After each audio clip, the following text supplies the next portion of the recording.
Գյուրջան Կասկադ, հասանելի բնակարաններ 65 ամիս մարման ժամկետով։ Պարոն Դանիելյան, այսօր կաթողիկ Սուրբ Էջմիածնի տունն է։ Շնորհավորում եմ բոլորիս։ Մենք եկել ենք Մայրաթոր, սակայն մեր իշխանությունները լրիվ այլ կարծիքի են։ Այս ուրբաթ օրը Նիկոլ Փաշինյանը գնացել էր Թուրքիա, հանդիպել էր Էրդողանին։ Ինչ կասեք այդ մասով։ Բայց մեր իշխանություններն են։ Հայաստանի։ Տեսեք, նախ նորից մեկ անգամ եւս ուզում եմ բոլորիս շնորհավորել այս Սուրբ տոնի կապակցությամբ եւ ուզում եմ մեր օգտվելով առիթից մեր հայրենակիցներին նաեւ կոչ անել, որ այս օրը գան Մայրաթոր Սուրբ Էջմիածին եւ իրենց օրհնություն ստանան եւ սա շատ կարեւոր է։ Ինչ վերաբերվում է Նիկոլ Փաշինյանի այցին, կարող եմ ասել, որ մեզ համար համենայն դեպս անակնկալ չէր, իր քաղաքականության շարունակությունն է։ Տեսեք, այս ամբողջ ամիսների, տարիների ընթացքում Նիկոլ Փաշինյանը նաև իր խոսույթով, նաև իր տարբեր հարցազրույցներով ասել է, որ գնում է ոչ թե դեպի արևմուտք, ոչ թե դեպի արևելք, ոչ թե դեպի հյուսիս-հարավ, այլ ուղիղ Թուրքիա եւ այս վերջի շրջանի նաև իր հանդիպումները Տիրանայում ցույց տվեց, որ Էրդողանը այն միակ անձնավորությունն է Ալիևի հետ, որին անվերապահորեն ընդունում այս իշխանությունը։ Դրանից բխող բոլոր բացասական հետևանքներով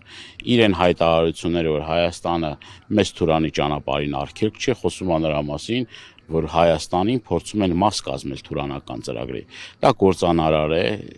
դա չի կարող տեղի ունենալ մի պարզ պատճառով, որովհետև դրա գործարկման րոպեից շամից սկսած Հայաստանի հետ հաշվարկը արդեն պիտի հաշվեն։ Եվ նաև այս ռեպրեսիաները, որ այս վերջին օրերի ընթացքում Սրբազան, պայքարի, հայ հեղափոխական դաշնակցության ակտիվին շրջաներում ձերբակալություններ, հետապնդումներ, խոսում է նրա մասին, որ նաև իշխանությունները վախեր ունեն, որ մեր հայրենակիցները թույլ չեն տալու, ակտիվ հակազդեցություն լինելու եւ Հայաստանը Թուրանական ծրագրի մաս չի կազմելու։ Ճիշտ է, որևէ փաստաթուղթ չի ստորագրել Նիկոլ Փաշինյանի կողմից, բայց մեր այս տարիները մեզ դաս են, որ Նիկոլ Փաշինյանը կարող է նաև բանավոր փոխհմբռնումներով կարևորագույն հարցերում զիջումներ անել կենսական նշանակության խնդիրների շուրջ եւ դա նաև մի շատ կարևոր արձանագրում պիտի անենք, որ երեք Ջեյհուն Բայրամովը, այնուհետև նաև այլ պաշտոնյաներ Ադրբեջանի հայտարարեցին, որ Հայաստանը պարտավորվածություններ ունի ադրբեջանցիների, այստեղ վերաբնակեցման խոսք 300,000 ադրբեջանցիների վերաբնակեցումն է, սահմանադրության փոփոխության, ճանապարհի տրամադրման, այսինքն այս գործընթացները իրենք համարում են, որ ակտիվ փուլի մեջ է, եւ սա չի կարող մեզ չանհանգստացնել եւ չի կարող մեզ, այսինքն այս process-ներից հեռու պահել։ Մենք պիտի կարողանանք այս ծրագրերի իրենց այս գործանարար ծրագրերի ողնաշարը ջարդել կոտրել։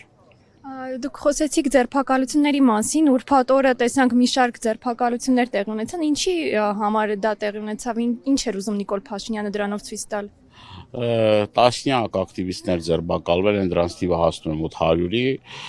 տեսակ, որ վաղ առավոտ ծովանից արդեն ոստիկանական ուժերը կենտրոնում էին, արդեն հանրապետության հրապարակում էին եւ ինքը հասկանում է, որ այլևս ինչքան էլ բռնաճնշումներ գործադրի, ինչքան էլ բիրտուշ կիրառի, այլևս հնարավոր չի լինելու կասեցնել այն ըմբոստությունը, այն հակազդեցությունը, որ կա հայ ժողովրդի կողմից։ Ցանկացած քայլի դեպքում ժողովուրդը դուրս է գալու փողոցները եւ վռնդելու այս իշխանություններին եւ ինքն էլ իր համապատասխան տակտիկանա որդեգրել, այսինքն ինքն էլ ուզում է դրանով փորձել ճնշել, վախեցնել, հերու պահել հատկապես այն ակտիվ մարդկանց, որոնք որ բոլոր պայքարների ժամանակ ակտիվ ներգրավվածություն են ունեցել, իրենց բողոքի ձայն են արտահայտել։ Ես ուզում եմ հիշեցնել, որ այդ ռեպրեսիոն համակարգը գործել է ամբողջ Հայաստանի Հանրապետությունում, մարզերում, քաղաքներում, գյուղերում եւ նաեւ մայրաքաղաք Երևանում։ Ամեն դեպքում նաեւ իրեն են զեկուցել Նիկոլ Փաշինյանին, որ ցանկացած քայլի դեպքում կա մի հոց մեր հայրենակիցների մի զանգված, որը որ իրեն այդ հակազդեցությունը ցույց է տալու եւ ինքը այլևս դրանից հետո իշխանություն չի լինելու։ Նիկոլ Փաշինյանը շարունակ հայհոյում է սրբազաններին, վեհապարին, ասում է, որ պետք է նոր ընտրություններ լինեն կաթողիկոսի։ Որն է սրա վերջնակետը, ինչ է ուզում Նիկոլ Փաշինյանը սրանով։ Թուրքական պահանջ է, այդ էլ ադրբեջանական պահանջ է։ Դուք տեսնում եք սինխրոն այն արտահայտությունները, որ հնչում են Ալաշուկի ու Փաշազադեի կողմից, թիրախավորելով Մայրաթորը եւ նաեւ հայ հոգեվորական դասին, եւ դրանից հետո նույն խոսույթով հանդես է գալիս Հայաստանի Հանրապետության իշխանությունները։ Ասենք սա կարող ենք փաստել, որ ծրագրերը նպատակները մեկ են, հեղինակազրկելու, փորձելու ամեն ինչ անել այն հենասյունը, որ կա, որը որ միշտ հանդիսացել է մեր ժողովրդի կարևորագույն առանցքային հայապահպան, ազգապահպան նշանակություն ունենալու, ոչ միայն հոգևոր, այլ նաև գիտեք, որ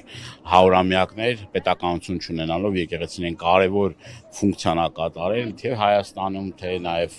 Սփյուռքում, որ անգնահատելի է։ Նիկոլ Փաշինյանը հենց այդ թուրքական, ադրբեջանական ծրագրի մի մասն է կազմում, դա իրեն չի հաջողվելու, տասնյակ հազարավոր մեր հավատավոր հայրենիներ նաև իրենց պատրաստականություն են հայտնելու պաշտպանել եկեղեցին են վերջի պատվարը։ Դրա մասին նաև վերջերս խոսեց ազգային բարերար Սամվել Կարապետյանը, այնուհետև իր նկատմամբ տեղի ունեցան այդ բռնաճնշումները, հետապնդումը, կալանավորում, ձերբակալությունը եւ ես համոզված եմ, նորից եմ կրկնում, որ դա մնալու է իր կոկորտում, ինքը այս պատերազմը, որ հայտարարել է, իր վերջին այսպես ասած ճակատամարտ ինքը տանուլ է տալու, որովհետեւ մեր ինքնության պահպանության գործում համոզված եմ, որ շատ մարդիկ ոչ միայն հասարակ մեր քաղաքացիները, այլ նաև թե մտավորականները, թե ուրեմն բարեգործները, թե տարբեր շրջանակների մարդիկ նորից եմ կրկնում, ի պաշտպանություն եկեղեցու կանգնելու են։ Դա մեր սուրբ պարտականությունն է։ Մենք այլ ընտրանք չունենք, դրա մասին նաև գիտի իշխող ուժը։